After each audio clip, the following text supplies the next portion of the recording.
I started the divorce because I saw that a spouse who was financially struggling wasn't valuable to me. My world was turned upside down when, on a business trip, my husband suddenly told me he wanted a divorce and that he was already married to his lover. To make things worse, he accused me of marrying him just for his money and demanded that I give up any rights to our property. Facing my indifferent husband, who had always looked down on me since we got married, led to his complete downfall. My name is Lisa. I'm 40 years old. I was raised by a single mother after my father died when I was in kindergarten. Despite the financial hardships, we found happiness as a family of 3. Even now, with a decent job and salary, I still live frugally because of my upbringing. I married Larry, a wealthy man I met through a friend. I was drawn to his kindness and the new possibilities he introduced to me. After we got married, our different views on money and gender roles became clear. Larry imagined a traditional home where I would stay at home, but I was committed to my career and staying financially independent. Before we married, Larry suggested I become a housewife, assuming I would accept traditional roles. However, I made it clear I wanted to keep working until we had kids, pointing out the financial advantages. I managed to convince him, but the reality of balancing work and home responsibilities was hard. Even though I worked full-time, I still had to do all the house chores, leaving us little time together. Meanwhile, Larry, sticking to a traditional husband's role, did nothing at home. He just enjoyed his dinner and relaxed when he got home. Trying to balance work and home life strained our relationship and made me wonder if this was really what marriage was supposed to be like. I was afraid to tell Larry how unhappy I was because I thought he might make me quit my job, even though he didn't help at home. I hoped that having children might improve our relationship, but we were becoming more distant, making me doubt we could start a family. Feeling it was urgent to talk about this, I approached Larry. "Hey, we should think about having kids, right?" I said. "Kids? You're pretty energetic for someone tired from work and chores," he replied. "It's not about that. I want to have children. We haven't been married long, but I'm already over 32. Women can only have children for a certain time, and it's getting harder for me to conceive as I get older. It's almost too late. But we don't need kids. If we have one, you'll expect me to help, right? You know I'm busy with work and won't help with raising children. Isn't it strange to say you won't help with child rearing even before they're born? I plan to raise them alone, but shouldn't you at least want to help? It's your child too. Child rearing is your job. I'm working to support the family, so I definitely won't help with the kids. You'll just complain that I don't help, making me the bad guy. You must have been taught to be poor and have lots of kids since you were born. We're not poor. We don't need kids. End of discussion. Larry abruptly ended the conversation and went to his room. Alone in the living room, I broke down in tears. My desire for children was not only rejected, but he also mocked my upbringing. After this, our relationship got worse quickly. We barely talked, and the hope of having children faded as I continued to balance work and home duties. Taking on significant projects at work, I found myself growing more distant from Larry. One day, as I told him about an upcoming business trip, his unexpected kindness caught me off guard. He wished me well and hinted at a big surprise when I returned. Despite having given up on him, his smile made me hope. But my hope was crushed when I came back. The front door wouldn't open. Larry had changed the locks. His first surprise was announcing our divorce. He claimed to have faked my signature and filed the papers with a friend as a witness. Inside, he handed me a document to sign, giving up my rights to any property division and protesting the false accusations. I insisted that we both give up our rights to any property, and I wanted this to be a public agreement. Larry stubbornly argued and revised the document on his computer, leading to a tense argument as I left the house. He kept mocking me for being poor and even thought about throwing out my things. A few days later, Larry called me in a panic. What did you do? He asked. I haven't done anything. Why are you panicking? I have many questions. First, I was told to leave the apartment. Oh, you were still living there. That's not allowed. It's a new month. You're trespassing. Trespassing? But it's my house. Are you okay? Did you forget it was a company apartment I rented? I was the leaseholder, so naturally, you can't live there anymore. That's ridiculous. How could you do this? I can't believe you didn't know. I'm not the one who should be accused here.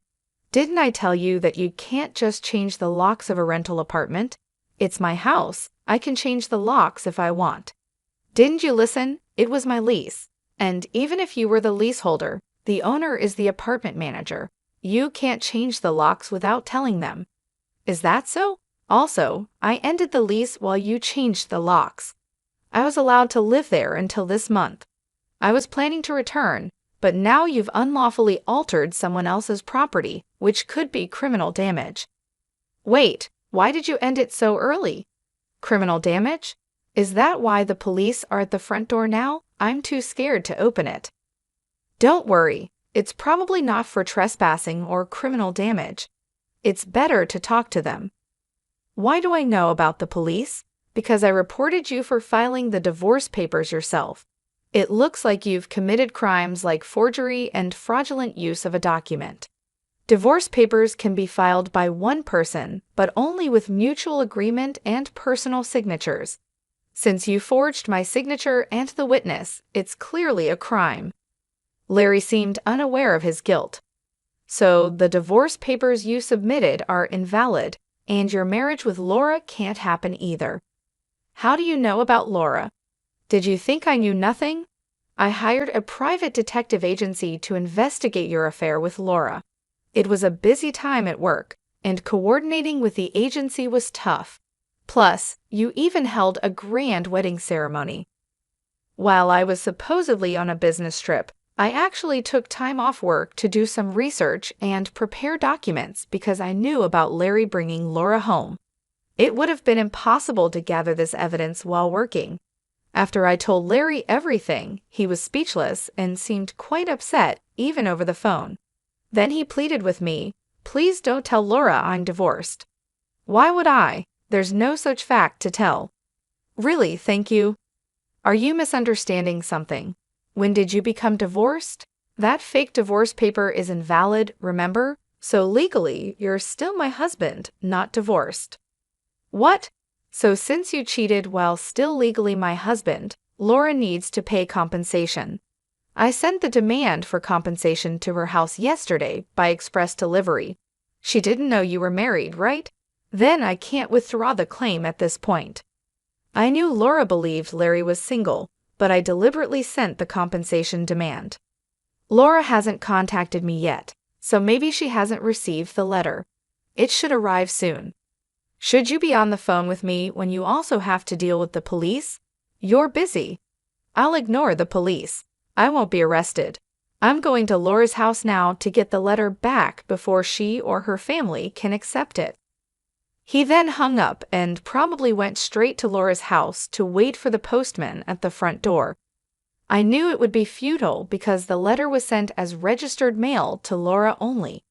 Even if he waited for the postman, he couldn't receive it. A few hours later, a disheartened Larry called me. According to him, there was an incident when the postman arrived. Finally, I'll take that envelope. Who are you? You don't live here, right? I'm practically a resident here since I'm married. I have the right to receive the mail.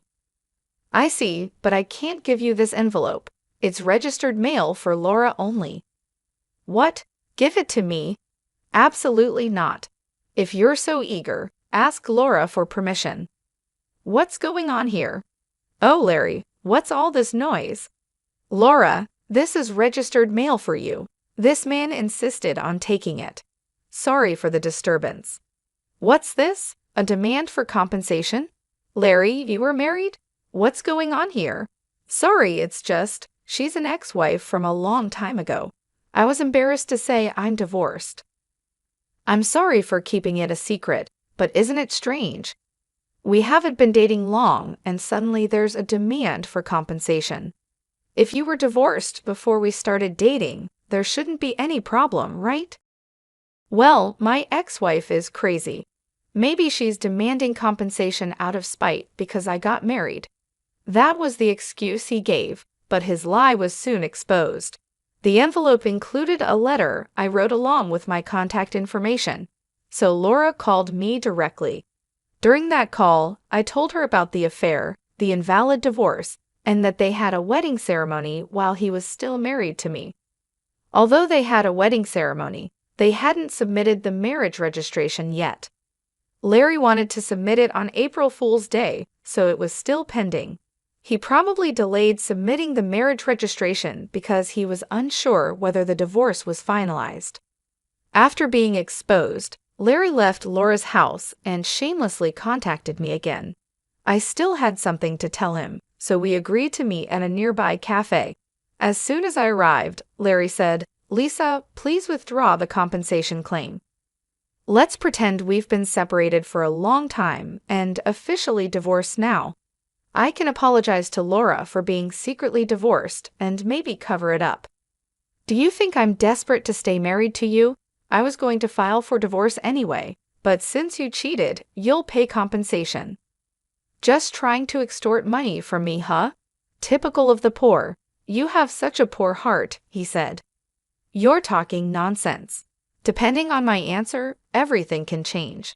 There's still an option where we don't divorce if I say no. You can't reject it, meaning you can't marry Laura and your marital status will be exposed. Fine, I'll pay the compensation. Just divorce me now. Sign here.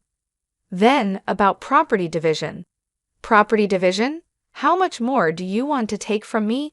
Compensation should be enough. Remember we agreed to waive property division, right? So let's make it official. All right, you're not as bad as I thought. Thank you. We then went to a public notary, made a public document for compensation and property division, and then to the city hall to submit the divorce papers, finalizing our divorce. Relieved, I exchanged final words with Larry.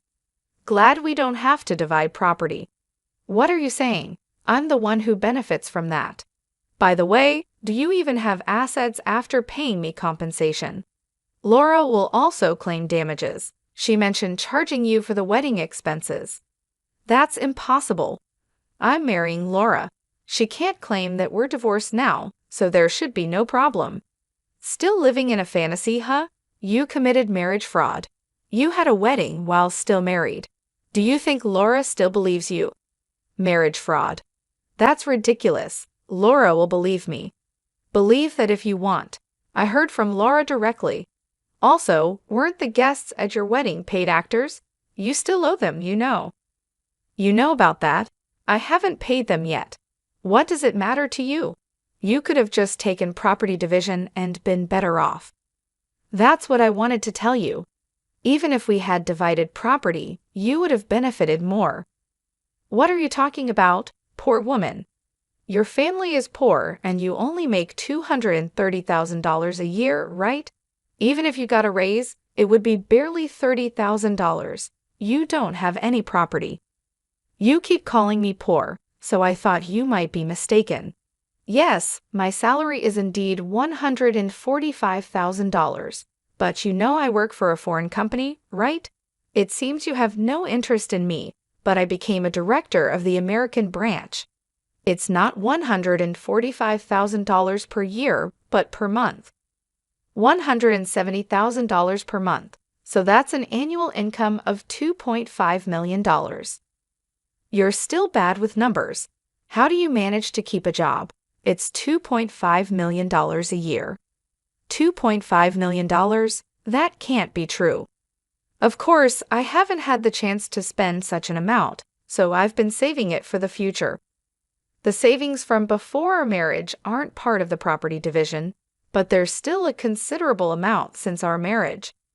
So I could have received half of that in the property division. You were my wife after all. I'll get the divorce papers corrected. Are you okay? After all the contempt, you think I'd gladly undo the divorce if you have that much money? You don't need to claim compensation, right? It's just a small amount for you. He who laughs at 1 cent will weep for 1 cent. This compensation is for the mental anguish you caused me. I'd like to claim more, honestly. And since we've made it official, make sure to pay it, even in installments. I'll be penniless. Also, don't go back to that apartment. Your belongings should have been moved to your parents' house by now. You thought I had few belongings, but that was because I had already moved most of them. Were you that indifferent to me? I can have so little, so I have to go back to my parents' house.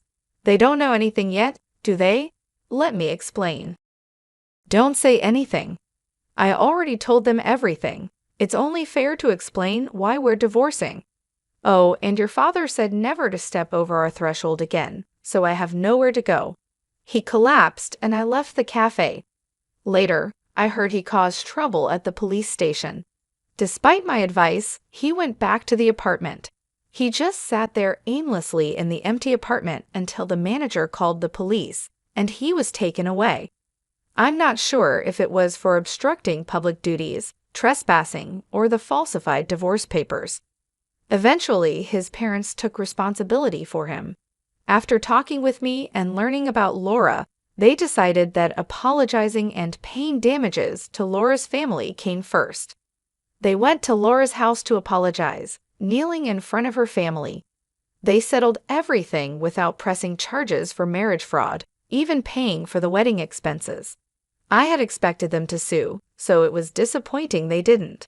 I decided to pursue legal action against him for forging the divorce papers. Larry offered a settlement, but I didn't withdraw the lawsuit.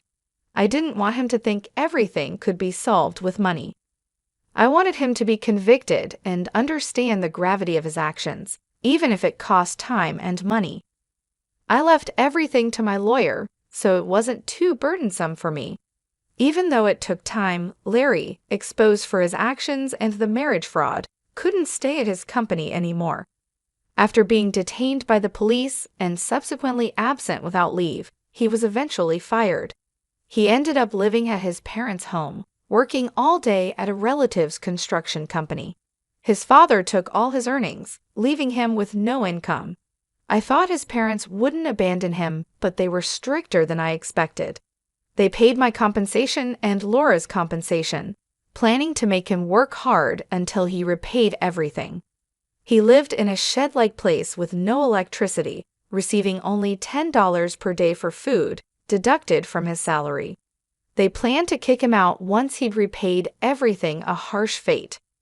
After years of hard work, I was offered a position at the head office abroad, so I moved overseas after the divorce was finalized.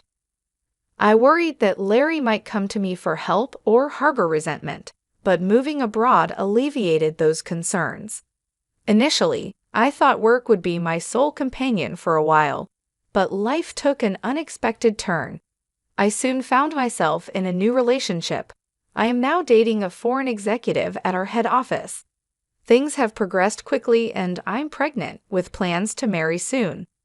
I shared everything about my past and my ex-husband with him, and he's been incredibly understanding and supportive. We've discussed our future together in depth. I'll be taking maternity leave soon, and we've planned for me to return to work afterward. He's enthusiastic about taking paternity leave and embracing the role of an active co-parent, which showcases a refreshing cultural perspective compared to what I experienced previously. My past experiences with my ex-husband were challenging, but now I finally feel like I'm on the path to true happiness. I am gaining confidence each day and moving closer to building the happy family I've always dreamed of. The journey here taught me a lot about resilience and the complexity of relationships. Many people endure suffering due to selfish partners, and while divorce isn't always the preferred solution, enduring in silence is certainly not a virtue. It's crucial to recognize that open and honest discussions can pave the way to meaningful resolutions. In some cases, divorce turns out to be a necessary decision for personal growth and well-being. This chapter of my life has reinforced that belief, helping me move forward with a new sense of purpose and hope for the future.